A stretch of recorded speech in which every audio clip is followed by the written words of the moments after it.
मोदी मकबूजा कश्मीर में दहशतगर्दी करता है तो कभी ये हैवान अपने ही फौजियों का खून बहाकर जश्न मनाता है। मोदी दहशतगर्दी की दुनिया का कहने के सबसे बड़ा डॉन बना फिरता है।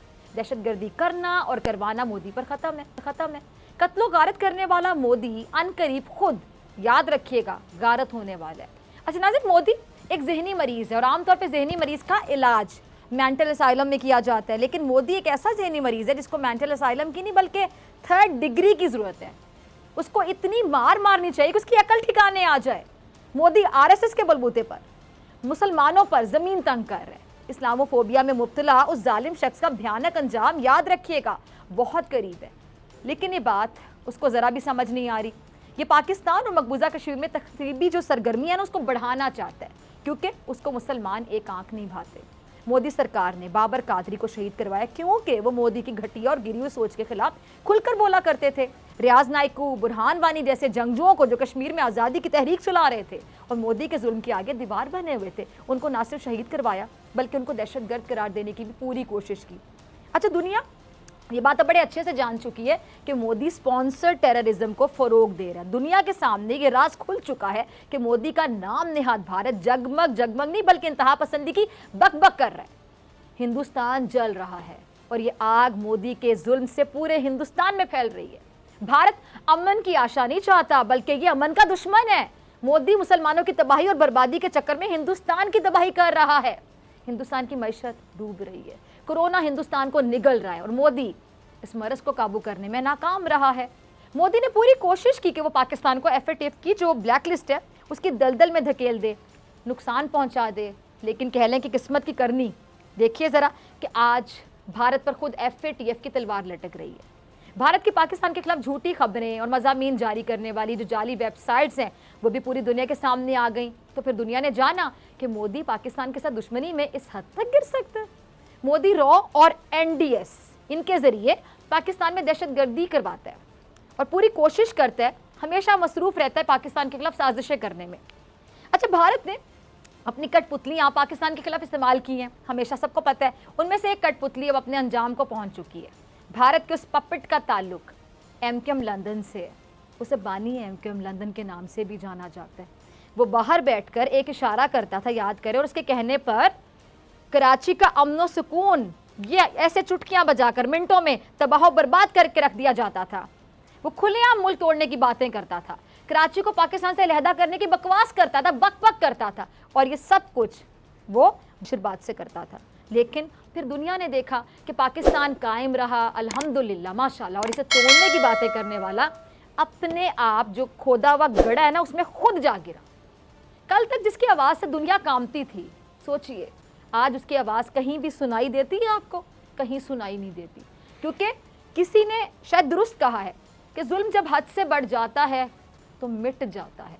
लेकिन दुनिया में बेज़मीरों की कमी तो नहीं है। अब भी बहुत से भारत के पालतू का मतलब समझते हैं ना, पालतू, बहुत से पालतू ऐसे हैं भारत के जो पाकिस्तान में रहते हैं, पाकिस्तान का खाते हैं और पाक फौज और पाकिस्तान के खिलाफ ज़बान इस्तेमाल करते हैं। कोई बलूचिस्तान को पाकिस्तान से अलहदा करने की बात करता है, कोई कहता है कि उर्दू पाकिस्तान की ज़बान नहीं है। लेकिन वक्त ने साबित किया कि जिसने भी हमारे मुल्क पर ऐसी नज़रें डाली, साजिशें की, बुरे इरादे रखे पाकिस्तान को लेके, वो फिर किसी को मुंह दिखाने के काबिल नहीं रहा। इतना करम है अल्लाह ताला का पाकिस्तान पर, अल्हम्दुलिल्लाह। पाकिस्तान के अंदर रहते हुए पाकिस्तान की जो जड़ें हैं वो खोखली करने वाले अपने अंजाम को पहुंचे हैं, और अब भी जो ऐसा कर रहे हैं यकीन जानिएगा अनकरीब अपने अंजाम को पहुंचेंगे। अच्छा, भारत की एक और कठपुतली PTM वो भी है जो पाक फौज के खिलाफ एक मुनज़्ज़म मुहिम चला रही, सोची समझी साजिश के तहत। और ये बात किसी से भी ढकी छुपी नहीं है कि उनको फंड्स वहीं से आते हैं जहाँ से बानी MQM लंदन को आते थे। यानी भारत, PTM ने जो फ़ौज मुखालिफ नारे लगाए हैं वो भारत के कहने पर लगाए हैं। PTM वो गिरोह कह लें कि जिसने पाक फौज की चौकियों पर हमले किए।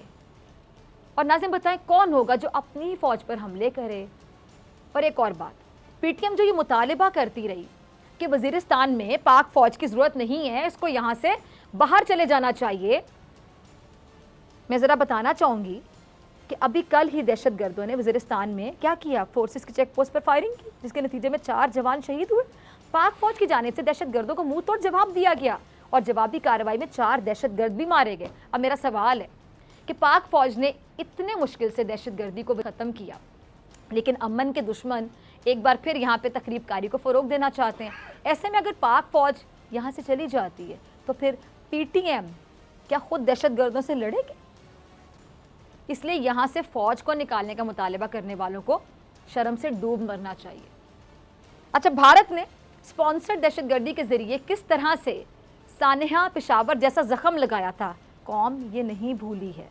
एक क्लिप होगा मोहिद यूसुफ का, जरा चलाइएगा। अच्छा, भारत को पाकिस्तान का अमन एक आंख नहीं भाता, सबको पता है, और हर वक्त भारत इस मौके की तलाश में रहता है कि पाकिस्तान को किसी ना किसी तरह से डिस्टेबलाइज किया जाए। कुलभूषण यादव इसकी एक जिंदा मिसाल समझ लें। उस भारतीय दहशतगर्द ने खुद एतराफ़ किया कि उसने किस तरह से बलूचिस्तान के चमन में आग लगाने की कोशिश की। अब मोहिद यूसुफ ने भारतीय सहाफ़ी को आईना दिखाते हुए क्या कहा कि पाकिस्तान के पास मुल्क में दहशतगर्दी के वाक़यात में इंडिया के मुलव्वस होने के बाकायदा सबूत मौजूद है। पाकिस्तान के पास इंडिया की जानिब से दहशतगर्दों को माली इमदाद फराहम करने के भी सबूत मौजूद हैं। इंडिया ने ही पेशावर में आर्मी पब्लिक स्कूल हमले को स्पॉन्सर किया, जिसमें मासूम बच्चों के खून से बाकायदा होली खेली गई। मोहिद यूसुफ क्या कहते हैं कि हमले से पहले शिद्दत पसंद तंजीम टीटीपी कमांडर को इंडिया से की जाने वाली 8 फ़ोन कॉल्स का रिकॉर्ड भी मौजूद है। एक हमसाया मुल्क में इंडियन इंटेलिजेंस हैंडलर्स ने गुज़श्ता 2 बरस में कराची में चीनी कौंसल खाने, गवादर में पीसी होटल, स्टॉक एक्सचेंज पर हमले करवाए। अब नाज़रीन सोचें, भारत के खिलाफ ये वो सबूत हैं जो पाकिस्तान ने अक़वाम मुत्तहिदा में जमा करवाए। पाकिस्तान सबूत से बात करता है। भारत हर तरह से एक गुंडा रियासत का किरदार अदा कर रहा है, बड़ा डॉन बना फिरता है भारत। नरेंद्र मोदी का पाकिस्तान को नुकसान पहुंचाने का जुनून, ज़रा मुलाहिजा कीजिए कि यही मकसद लेकर वो अफगानिस्तान में पैसे का जाल फेंक रहा है। वज़ीर-ए-आज़म इमरान खान साहब भी इस खदशे का इजहार कर चुके हैं। क्लिप होगा उनका, ज़रा चलाइएगा टीम। तो पाकिस्तान को बैरूनी ख़तरे का सामना, और ये बैरूनी ख़तरा पाकिस्तान को आपको पता है कहाँ से? भारत से। भारत अफगानिस्तान को हमारे खिलाफ इस्तेमाल कर सकता है। माजी में भी अफगानिस्तान की सरजमीन कई बार पाकिस्तान के खिलाफ इस्तेमाल की गई। वज़ीर-ए-आज़म इमरान खान साहब इसी खदशे का इजहार करें कि भारत की भरपूर कोशिश है कि वो किसी तरीके से अफगानिस्तान के जरिए पाकिस्तान में खाना जंगी की कैफियत पैदा कर सके। अफगानिस्तान में भारत की पाकिस्तान दुश्मनी पर मबनी साजिशों की बाकायदा फैक्ट्रियाँ लगी हुई हैं, जहाँ से आए रोज़ किसी न किसी मंसूबे की खबर हमारी सिक्योरिटी एजेंसियाँ लगा ही लेती हैं। दाइश के साथ भारत के ताने बाने मिल रहे हैं। वज़ीर ख़ारिजा शाह महमूद कुरैशी के हमरा पाक फ़ौज के तर्जुमान अफगान सरहद के साथ दहशतगर्दों के ठिकानों की तफसीलात मीडिया के सामने पेश कर चुके हैं। भारत अफगानिस्तान में अपने सिफारत खाने और कौंसलेट को दहशतगर्दी के लिए इस्तेमाल कर रहे हैं, और ये मामला भी नया नहीं है। सरहद पार से दरअंदाजी के कितने ही वाक़यात में पाक फ़ौज ने जानी नुकसान बर्दाश्त किया।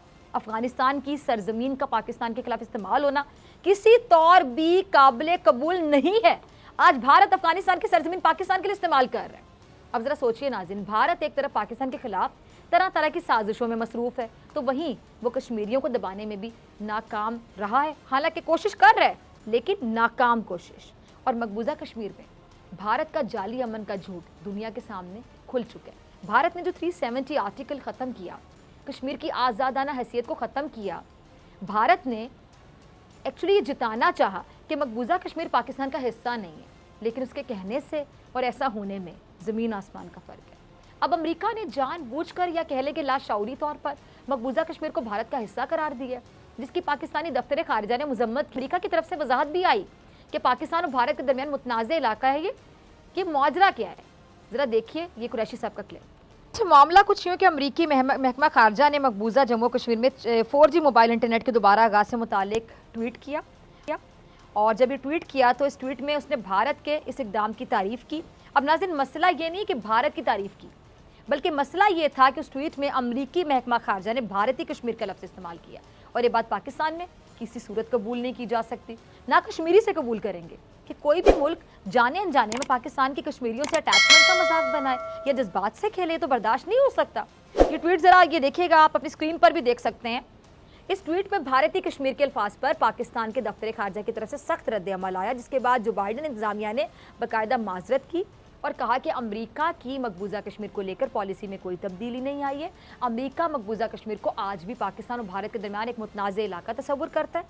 अब मकबूजा कश्मीर का मसला आपको पता है नाज़रीन के अक़वाम मुत्तहिदा की करारदादों के जरिए हल होना चाहिए। भारत चाहे 370 का नफाज करके जितना मर्जी ये जता ले कि मकबूजा कश्मीर भारत का हिस्सा है, आंखें बंद कर लेने से हकीकत कभी नहीं बदलती है। मोदी का एक पालतू है अमित शाह, ज़रा सुनिएगा क्या बकवास कर रहे हैं। तुम्हारी बकवास करने से नहीं, जो तुम बकबक कर रहे हो, तुम्हारे कहने से ये हो नहीं जाएगा। मकबूजा कश्मीर तुम लोगों का हो नहीं जाएगा, ऐसा हो ही नहीं सकता।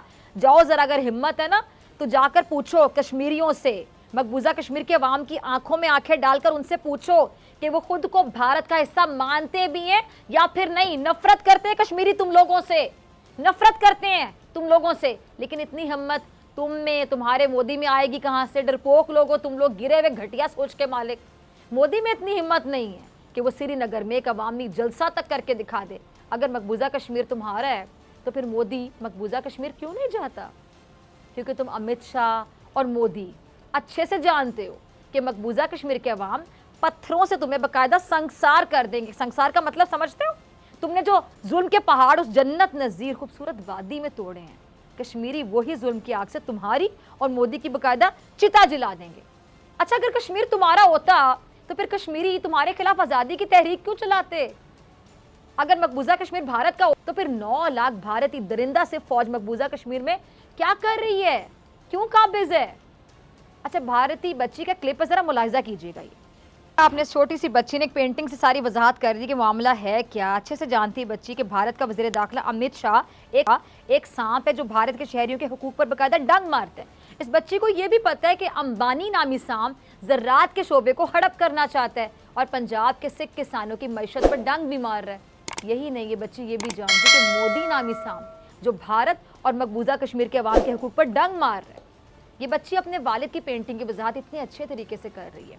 यानी भारत में आज बच्चे बच्चे को पता है कि नरेंद्र मोदी, अमित शाह और अंबानी जैसे सांप भारत में नफरत का जहर फैला रहे हैं। और इस पेंटिंग को देखने के बाद, इस बच्ची के इस तबसरे को या इस तजिए को सुनने के बाद डूब मरने का मुकाम है नरेंद्र मोदी के लिए और नरेंद्र मोदी के तमाम पालतुओं के लिए।